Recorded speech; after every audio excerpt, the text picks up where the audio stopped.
শাবান মাস থেকে 15টা কাজ রমজানের আগে করণীয়। যারা করতে পারবে ওই সমস্ত ব্যক্তিরা রমজানের পরিপূর্ণ ফজিলত অর্জন করবে। সুবহানাল্লাহ পড়েন। সুর দিব একটু পরে। এই 15টা অপশন আপনাদের সামনে আজকে ধরে তুলব, যেন এই গ্রামের মানুষগুলি রমজানের আগে রমজানের পরিপূর্ণ প্রস্তুতি নিতে পারে। পরিবার সুবহানাল্লাহ।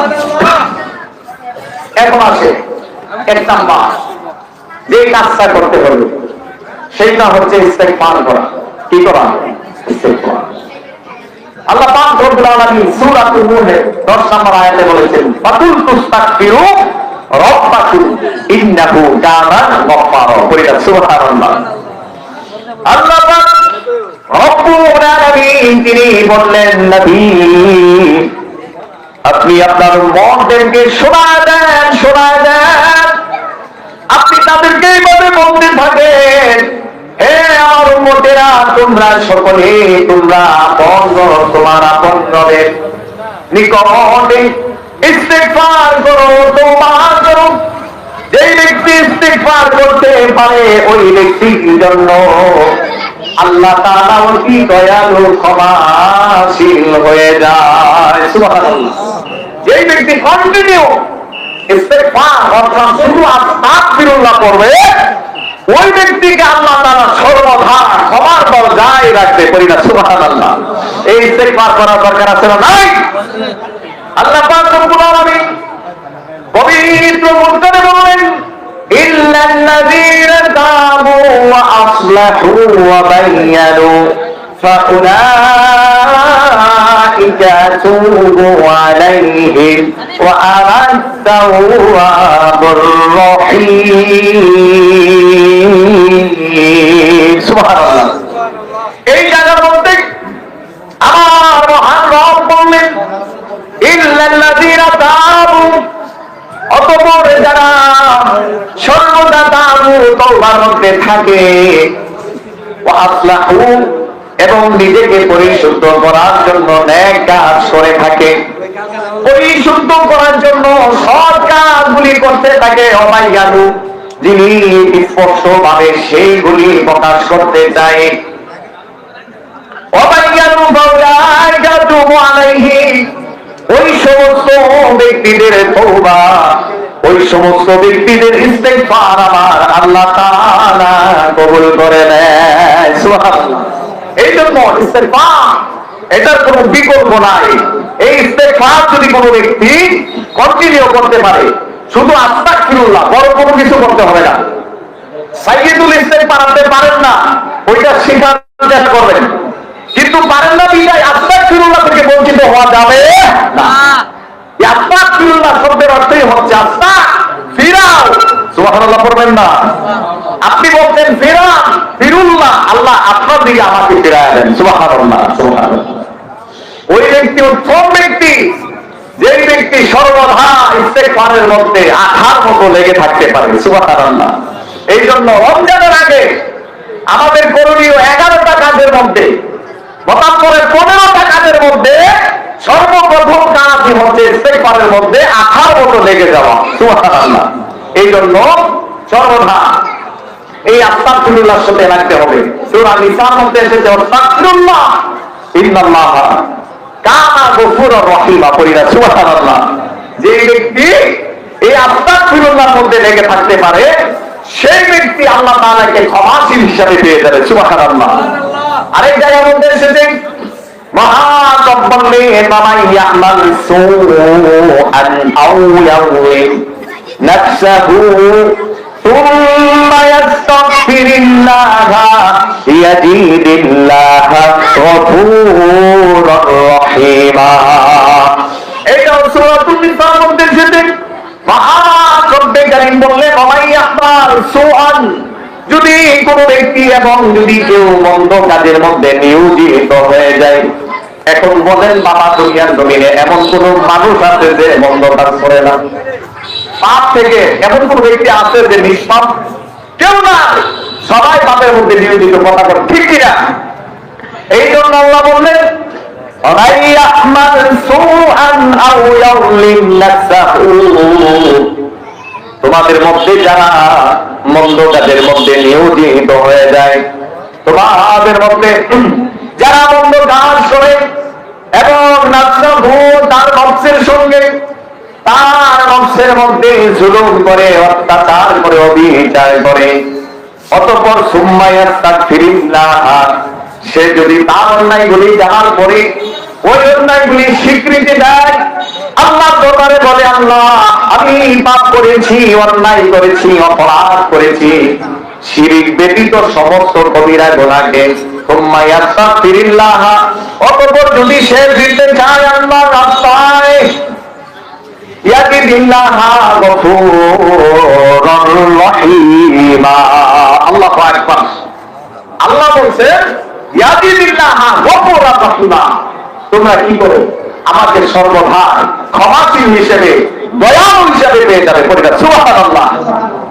আল্লাহ বলছেন নফসের সঙ্গে নাফসাহু জুলমা, যদি তুমি তোমার নফসের সঙ্গে জুলুম করো, অন্যায় করো, অত্যাচার করো, মন্দ কাজের মধ্যে 24 আওয়ার্স নিয়োজিত হয়ে থাকো, হঠাৎ করে যদি তুমি তোমার দেমাগ করো যে আল্লাহ আমি তো অন্যায় কাজের মধ্যে নিয়োজিত ছিলাম, এখন থেকে আর অন্যায় কাজ করবো না, আমি আমার গুনাহগুলি আপনার সামনে হাজিরা করলাম, উপস্থিত করলাম, আর করবো না।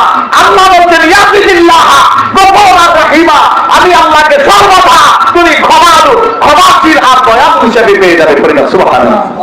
এই জন্য ইস্তেগফার করার দরকার আছে না নাই? বলেন না আছে না নাই? এই আস্তাগফিরুল্লাহ সবসময় বলতে হবে। আল্লাহর হাবিব সাল্লাল্লাহু আলাইহি ওয়াসাল্লাম তিনি বললেন, হে আমার কলিজার টুকরা সাহাবীরা, শোনো, তোমরা কি জানো এমন একটা তাসবিহ রয়েছে, যেই তাসবিহ যদি আমার উম্মতের মধ্যে কোনো উম্মত এই তাসবিহের মধ্যে আঠার মতো লেগে থাকতে পারে, ওই উম্মতের ঘরের মধ্যে যদি অভাব থাকে, আল্লাহ তাআলা এই তাসবিহের বরকতে অভাবগুলি দূর করে দিবে। সুবহানাল্লাহ। আর যদি কোনো ব্যক্তির ঘরের মধ্যে রোগ বালা মুসিবত থাকে, আর যদি কোনো ব্যক্তির ঋণগ্রস্ত হয়ে যায়, যদি কোনো ব্যক্তির রিজিকের প্রয়োজন হয়ে যায়, ওই উম্মত যেন, ওই ব্যক্তি যেন 24টা ঘন্টা আল্লাহ এই তাসবিহ আস্তাগফিরুল্লাহ আস্তাগফিরুল্লাহ পাঠ করে।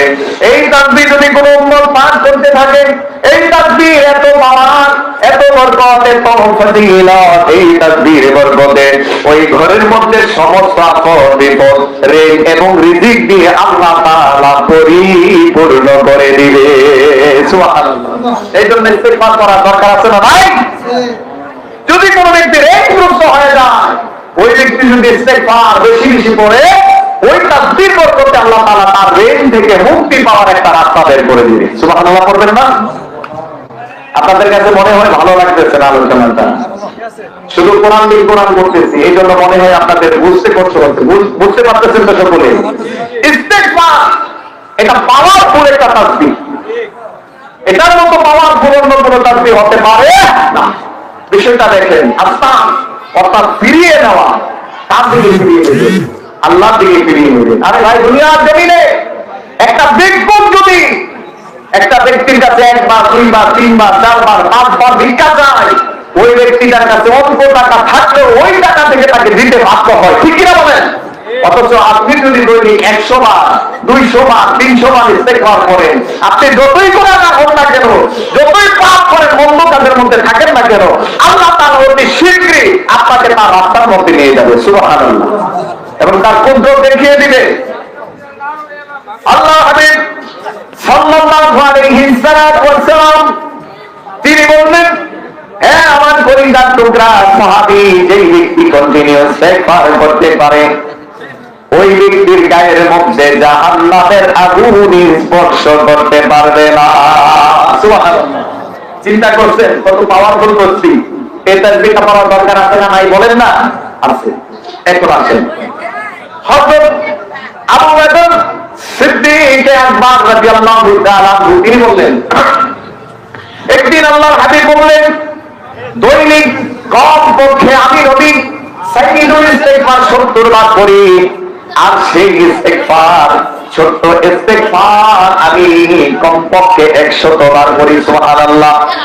এই কথা শোনার পর হযরত সাইয়্যিদুনা আবু বকর সিদ্দিক একবার রাদিয়াল্লাহু তাআলা আনহু তিনি বললেন, আল্লাহর হাবিব যদি সাইয়্যিদুল ইস্তিগফার 70 বার পড়ে, ছোট ইস্তিগফার যদি তিনি কমপক্ষে 100 বার করে, আমি আবু বকরের উপর সাইয়্যিদুল ইস্তিগফার আর ছোট ইস্তিগফার মিলিয়ে কমপক্ষে 1000 বার পড়ার দরকার আছে।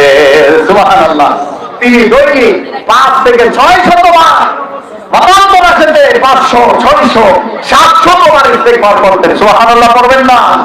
যে ব্যক্তি দুনিয়ার জমিনে জান্নাতের টিকিট পেয়েছে, যে ব্যক্তিকে দুনিয়ার জমিনে আল্লাহ হাবিব বন্ধু হিসেবে স্বীকৃতি দিয়েছে, জান্নাতের টিকিট দিয়েছে, ওই ব্যক্তি যদি দৈনিক 500 বার ইস্তিগফার করে, তাহলে আপনার আমার কয়বার করার দরকার? আমরা কি জান্নাতের টিকিট পাইছি? বলেন না কেন জান্নাতের টিকিট পাইছি? এখন তো আয় হায় কি বলবো, জান্নাতের টিকিট নাকি অপের বিক্রি হয়। নাউজুবিল্লাহ বলবেন না? ওই সমস্ত বিদ্যার্থীর মধ্যে পড়লে মুসলমানের ঈমান থাকতে পারে না। কথা বলেন ঠিক কিনা? এগুলাতে মুখ দেওয়া যাবে না। জান্নাত দেওয়ার মালিক কে? জোরে বলেন না কে? আল্লাহ দিবে জান্নাত। জাহান্নামের মালিক আল্লাহ, জান্নাতের মালিক আল্লাহ। তুমি কে এমন ব্যক্তি যে ব্যক্তি অল্প একটা লোভের কারণে, ক্ষমতার কারণে, ক্ষমতার লোভে পড়ে তুমি জান্নাতের টিকিট বিক্রি করো? এই ক্ষমতা কে দিল? নাউজুবিল্লাহ বলবেন না? যারা বলবে জান্নাতের টিকিট দিবে, আপনি বলবেন আমার জান্নাতের দরকার নাই, তোর জান্নাত তুই নিয়ে আল্লাহ। ঠিক না বলেন? ওই সমস্ত জান্নাত আমাদের দরকার নাই। আল্লাহ হাবিব যে তরিকা শিক্ষা দিয়েছেন, সেই সুন্নতের রঙে রঙিন হওয়া দরকার আছে না নাই? এখন আসেন, সাইয়্যিদুনা হযরত আবু বকর সিদ্দিক আকবর রাদিয়াল্লাহু তাআলা আনহু, তিনি মতান্তরে এসেছে 500, 600, 700 বার ইস্তিগফার করতেন। মাঝে মধ্যে যখন কোন মানুষের মধ্যে তিনি দুনিয়াবি কথায় লিপ্ত হইতেন, তখন তিনি নিজের উপর বিজ্ঞান দিতেন, এই কোহাবার ছেলে, তুমি দুনিয়ায় কিন্তু এই কাজের জন্য আসো নাই, তুমি দুনিয়ায় এসেছো তুমি তোমার প্রভুকে খুশি করার জন্য। সুবহানাল্লাহ। তখন তিনি নির্জন মরুভূমিতে গিয়ে পড়ে যাইতেন, মরুভূমির বালুগুলি গলতেন, আর গরম বালু শরীরের মধ্যে লাগাইয়া বলতেন, এই গরম সহ্য করতে পারো না, জাহান্নামের আগুন কিভাবে সহ্য করবা? সুবহানাল্লাহ। চিন্তা করেন এই ইস্তেগফারের প্রতি কি তাগিদ দিয়েছেন তারা? সেই ইস্তেগফার করার দরকার আছে না নাই? এখন আসেন, পবিত্র কোরআনে আল্লাহ বলেছেন, ফাকুলতুস্তাগফিরু রাব্বাকুম ইন্নাহু কানা গফফারা। হে নবী, আপনি বলে দেন, যারা এই ফাকুলতুস্তাগফির ইস্তেগফারের সঙ্গে লেগে থাকবে আঠার মতো, ইন্নাহু কানা গফফারা, নিশ্চয় আমি ওই সমস্ত বান্দাদেরকে, নিশ্চয় আমি ওই সমস্ত গুনাহগার মন্দকারী বান্দাদেরকে ক্ষমা করতে সক্ষম। সুবহানাল্লাহ। এখন আমাদের মধ্যে এমন কোন বান্দা নাই যে আমরা পাপ করি না। কথা বল ঠিক না? পাপের কোনো শেষ নাই। এই জন্য আমাদের কন্টিনিউ বাবা কমপক্ষে 100 বার ইস্তেগফার করার দরকার আছে না নাই? আছে। এই ইস্তেগফার করলে রমজানের পরিপূর্ণ ফজিলত আপনি অর্জন করতে পারবেন। আল্লাহ পাক রব্বুল আলামিন পবিত্র কোরআনে সূরাতুল আনফালে বললেন, ওমা কানাল্লাহু মুআযযিবাহুম ওয়া হুম ইস্তাগফিরুন। সুবহানাল্লাহ। যে ব্যক্তি এই ইস্তিগফারের সঙ্গে লেগে থাকবে, আল্লাহ বলছেন, ওমা কানাল্লাহু লিয়াযিবাহুম ওয়া আনতা ফীহিম। আল্লাহর কাছে সেই কাজ নয় বান্দাদেরকে শাস্তি দেওয়া, বান্দাদেরকে শাস্তি দেওয়া, এইটা আল্লাহর কাজ নয়। আল্লাহ বলছেন, হাবিব আপনি যতদিন আছেন রাত থেকে যাবেন, আপনি তাদেরকে শোনায় দেন, আমি আল্লাহর কাজ তাদেরকে শাস্তি দেওয়া না, আমি আল্লাহর কাজ তাদের গুনাহ থেকে মোচন করে নিষ্পাপ বানিয়ে দেওয়া। সুবহানাল্লাহ। আল্লাহ বসে আছে আপনাকে নিষ্পাপ বানিয়ে দেওয়ার জন্য, আল্লাহ বসে আছে আপনাকে ক্ষমা করে দেওয়ার জন্য, কিন্তু আপনি দরজা খুঁজে পাচ্ছেন না, কোন দরজায় ঢুকবেন? ঠিক না? অথচ আল্লাহ বলছে, অস্তাগফির, আগে আমার এই দরজায় ঢুকো, ইস্তেগফার করো, আমার কাছে যাও, যে আল্লাহ আমাকে আপনার ক্ষমার দরজা দিয়ে ঢোকায় দাও। সুবহানাল্লাহ। এই জন্য ইস্তেগফার কন্টিনিউ করার দরকার আছে না ভাই? এই রমজানের আগে আমাদের 11টা কাজের মধ্যে প্রধান যে কাজটা, সেটা হচ্ছে ইস্তেগফার করা। এখন আসেন দ্বিতীয় কাজ। দ্বিতীয় কাজ হচ্ছে রমজানের সব উপকারিতা স্মরণ করা। রমজানের সব উপকারিতা, রমজান মাসের কি কি উপকরণ মুসলিম উম্মাহের জন্য আল্লাহ তাআলা বরাদ্দ করেছে সেইগুলি জেনে রাখা দরকার আছে না নাই? এখন আছে রমজানে আপনি রোজা রাখলে আপনার উপকারটা কি, এগুলা জানার দরকার নাই আমাদের? আছে। যেহেতু শাবান মাস প্রায় শেষের দিকে, ভাই আপনি যদি আপনার ঘরের একটা ফ্যান 2 ঘন্টা চালান, যদি বন্ধ করেন সুইচটা চাপ দেন, সেকেন্ডের মধ্যে ফ্যানটা বন্ধ হয় না। বন্ধ হয় কিছুক্ষণ ফ্যানটা ঘুরে। আপনি 12টা মাস 11টা মাস পার করতেছেন, আপনি কিভাবে ভাবলেন যে রমজান আসলে আপনি ভালো হয়ে যাবেন? আপনি কিভাবে মনে করেন যে রমজান ঢোকা মাত্রে আপনি নিষ্পাপ হয়ে যাবেন? এই জন্য আল্লাহ হাদিস বলেছে তোমরা কি করো, শাবান মাস থেকে রমজানের পরিপূর্ণ প্রস্তুতি গ্রহণ করো। আর যদি শাবান মাস থেকে রমজানের পরিপূর্ণ প্রস্তুতি গ্রহণ করতে পারো, তাহলে রমজানের পরিপূর্ণ ফজিলত পেয়ে যাবে। সুবহানাল্লাহ। এখন আছে রমজানের সমস্ত উপকারিতা কি। যদি কোনো ব্যক্তি রমজান মাসের ইজ্জতকে বজায় রাখতে পারে, অর্থাৎ পর্দার আড়ালে না খেয়ে, স্ত্রী সহবাসে না গিয়ে, সমস্ত অশ্লীলতা কাজ থেকে নিজেকে বিরত রেখে দিনের বেলা রোজা, 5 ওয়াক্ত নামাজ এবং তারাবির নামাজ সহ যদি কোনো ব্যক্তি আদায় করতে পারে, এই রমজানের পুরস্কার আল্লাহ পাক রব্বুল আলামিন বলেন সমস্ত আমলের পুরস্কার ফেরেশতার মাধ্যমে বন্টন করা হবে। একমাত্র একটা মাসের আমল ফেরেশতার মাধ্যমে বন্টন করব না, সেইটা আমি আল্লাহ কুদরতি হাতে বান্দাদেরকে দান করব। সুবহানাল্লাহ। সেই আমলটা হচ্ছে, সেই বন্ধনপূর্ণ আমল হচ্ছে রমজান মাসের রোজা রাখা। সুবহানাল্লাহ। এখন আছে এই রমজান মাসে রোজা রাখলে উপকারটা কি। যদি কোনো ব্যক্তি রমজানের ইজ্জতকে বজায় রাখতে পারে, অক্ষুণ্ণ না করে যদি তার সম্মান যথাযথভাবে করতে পারে, এই রমজান কিয়ামতের দিন নূর হয়ে আপনাকে এইভাবে ছায়া দিবে। সুবহানাল্লাহ। আঁকড়িয়ে ধরবে, বলবে আল্লাহ আমি তাকে গুনাহগার বুঝি না, নেককার বুঝি না, জাহান্নামীও না, জান্নাতীও না।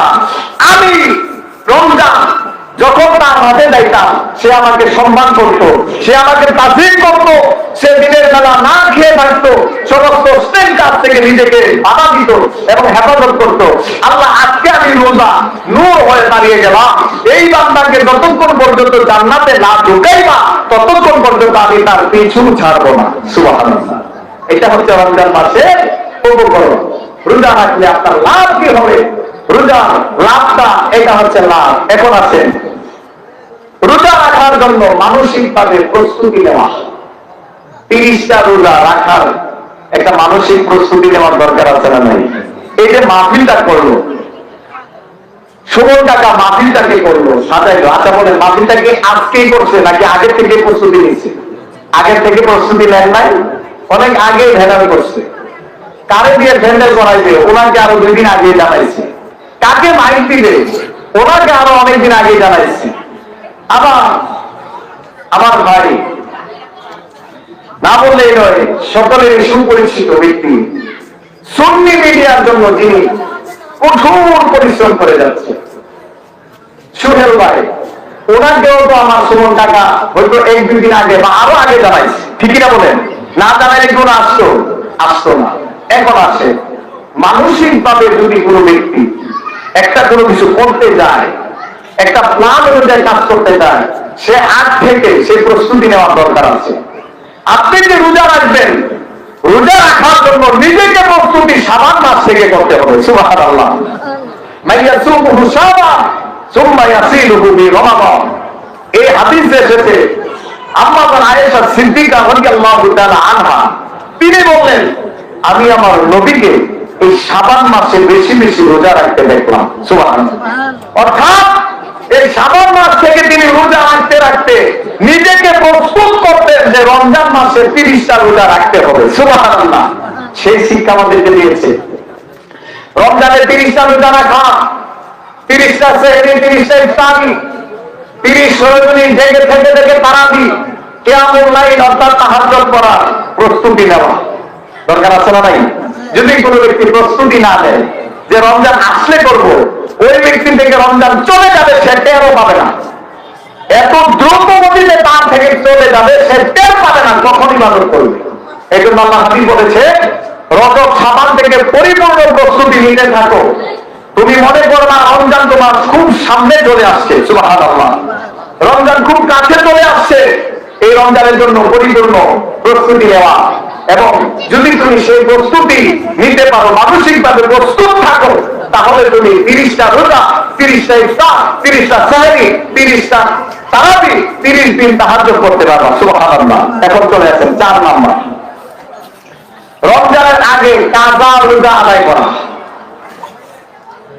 বুঝলেন? কাজা রোজা বুঝলেন? গত বছর আমরা যারা ফরজ রোজা রাখতে পারি নাই অসুস্থতার কারণে, এগুলি বেশিরভাগ আমাদের মা বোনদের মধ্যে মাঝে হয়ে থাকে। রমজান মাসে যদি কোনো মা বোনদের পিরিয়ড হয়ে যায়, ওই দিনগুলি ওরা রোজা রাখবে না। ফামান কানা মিনকুম মারিদান, কোরআনে এসেছে যারা অসুস্থ, অসুস্থ দিনগুলি গুনে গুনে রোজাগুলি ভঙ্গ করবে, আবার যখন পরিপূর্ণ সুস্থ হয়ে যাবে গুনে গুনে আবার রোজাগুলি আদায় করবে। সুবহানাল্লাহ, কথা বুঝাতে পারছি? রমজান মাসে আমরা যারা অসুস্থ হয়ে যায়, লা ইউকাল্লিফুল্লাহু নাফসান ইল্লা উসআহা, ইসলাম ধর্ম কোন বান্দার উপর আল্লাহ চাপায়া দেয় না। স্বার্থ অনুযায়ী ইসলাম দিয়েছে, আপনি আমার আপনার স্বার্থ শক্তি হিম্মত দিয়ে ইসলামকে, ইসলামের মধ্যে থাকবেন, ইসলামকে মান্য করবেন। যদি কেউ চাপায়া দেয় তাহলে ওই ব্যক্তি আপনার উপরে জুলুম করবে। আপনি পারতেছেন না, অসুস্থ হয়ে গেছেন, মুমূর্ষু অবস্থায়, এখন যদি আপনাকে বলি রোজা ভাঙা যাবে না, এটা আপনার উপরে জুলুম করা হবে।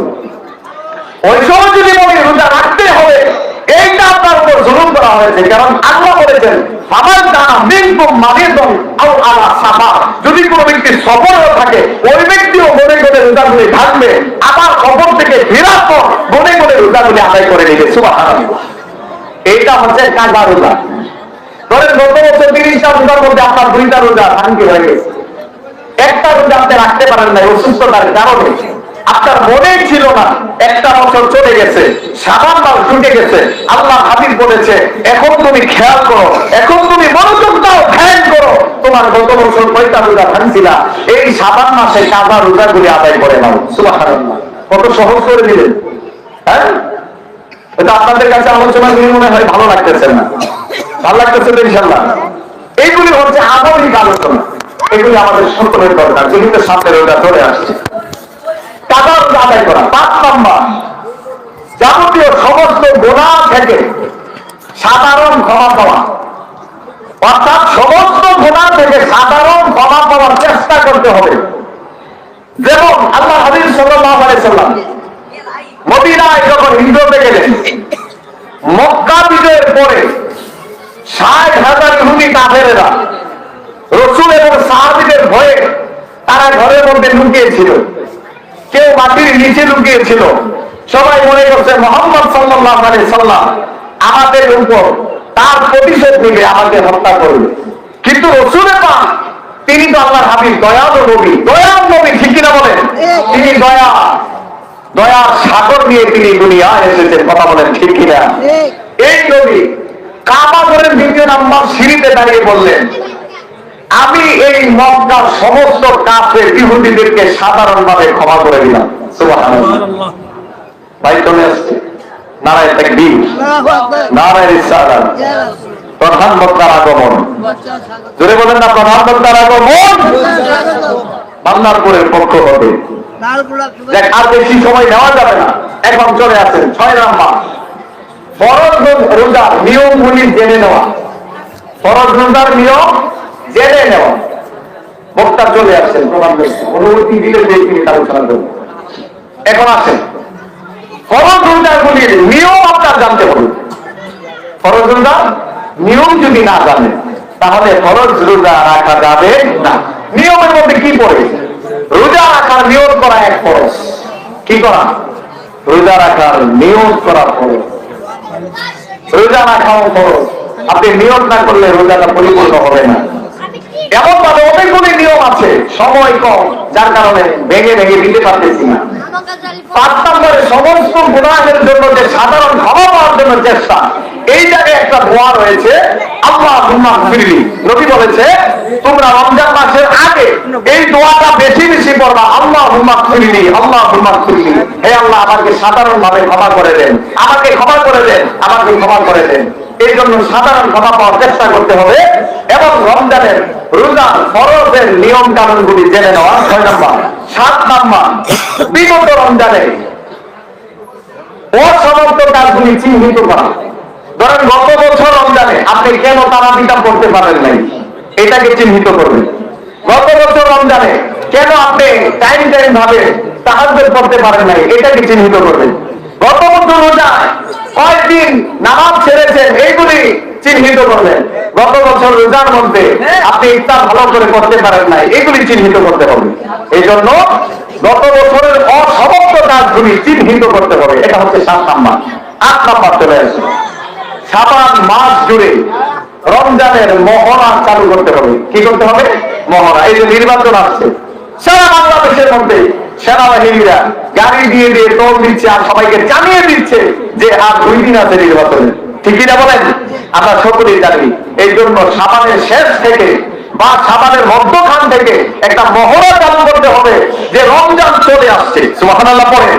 ঘরের মধ্যে সবাইকে জানাই দিতে হবে রমজান চলে আসছে, রমজান বেশি দূরে নয়, রমজান আমাদের খুবই কাছে। এইগুলি বলতে হবে, মহড়া চালু রাখতে হবে। এখন আছেন 9 নম্বর, রমজান মাস জুড়ে 24 ঘন্টার একটা রুটিন করবে। কেমন রুটিন? যে আপনি ফজরের নামাজের পর ঘুমাবেন নাকি কোরআন তেলাওয়াত করবেন, এটা একটা রুটিন। ধরেন আপনি রুটিনে রাখলেন ফজরের নামাজের পরে আপনি আধা ঘন্টা কোরআন তেলাওয়াত করবেন। কোরআন তেলাওয়াত করার পর একটু ঘুমাইতে হবে, যেহেতু রাত থাকবেন, দিনের বেলা না ঘুমাইলে আপনি অসুস্থ হয়ে যাবেন। এই জন্য ঘুমাতে হবে, একটা রুটিন করবেন। জোহরের নামাজ আপনি মসজিদের জামাতে শহীদ করবেন, এটা একটা রুটিন করবেন। আসরের নামাজ জামাতের শহীদ নামাজ আদায় করবেন, এটা রুটিনের মধ্যে থাকবে। ইফতারটা পরিবারকে নিয়ে করবেন, এটা রুটিনে রাখতে হবে। এটা একটা রুটিন। আপনি তারাবি নামাজ খতমে তারাবি করবেন না সূরা তারাবি করবেন, এটা রুটিনের মধ্যে উঠাই দিবেন। এটা হচ্ছে রুটিন 9 নম্বর। এখন চলে আসেন 10 নম্বর, শাবানের শেষ দিকে রমজান মাসের চাঁদকে অনুসন্ধান করতে হবে। সুবহানাল্লাহ, নারায়ে তাকবীর, নারায়ে তাকবীর, নারায়ে আগমন, শুভেচ্ছার স্বাগতম, বিশুদ্ধদের আগমন, শুভেচ্ছার স্বাগতম। আলহামদুলিল্লাহ, আমাদের বিশেষ অতিথি জনাব আর মুস্তাক আহমেদ আমাদের মাঝে উপস্থিত হয়েছেন। ওনাকে ওনার বিশেষ অতিথিকে আরো নিযুক্ত করার জন্য বিশেষ অনুরোধ করছি। 10টা কাজের মধ্যে এটা হচ্ছে 10 নম্বর। শাবান মাসের শেষে রমজানের চাঁদকে অনুসন্ধান করতে হবে। 11 নম্বর, রমজানের আগ থেকে বেশি বেশি দোয়া করতে হবে। কি করতে হবে? বেশি বেশি দোয়া করতে হবে। 12 নম্বরে রয়েছে শাবান মাসে বেশি বেশি কালিমার জিকির করতে হবে। কার জিকির করতে হবে? আল্লাহর জিকির। 13 নম্বর রয়েছে নিজে জান্নাতের আশায় বেশি বেশি আমল করতে হবে। 14 নম্বরে রয়েছে জাহান্নামের আগুন থেকে নিজেকে বাঁচানো এবং পরিবারকে বাঁচানোর জন্য চেষ্টা প্রচেষ্টা দুইটাই চালাতে হবে। সুবহানাল্লাহ, কত সহজ সুন্দর। আল্লাহ পাক রব্বুল আলামিন এই রাসূল পাক সাল্লাল্লাহু আলাইহি সাল্লাম 11টা মতান্তরে 14-15টা নিয়ম রমজানের আগে এই আমলগুলি করার জন্য আদেশ করেছে। যেই ব্যক্তি এই আমলগুলি পাই পাই করে আদায় করতে পারে, রমজান মাসের পরিপূর্ণ ফজিলত সওয়াব সে অর্জন করতে পারবে। সুবহানাল্লাহ। আল্লাহ পাক রব্বুল আলামিন আমাদের সকলকে সেই তৌফিক, সেই মন মানসিকতা এবং রমজানের রোজা, তারাবি, সেহরি, ইফতারি টাইমে করা, কোরআন তেলাওয়াত করা এই তৌফিক দান করুন। একটা বার মন থেকে পড়েন আল্লাহুম্মা আমিন। আরেকবার পড়েন আল্লাহুম্মা আমিন। এই মাহফিল সুমন কাকা করেছেন কবরবাসীর স্মরণে।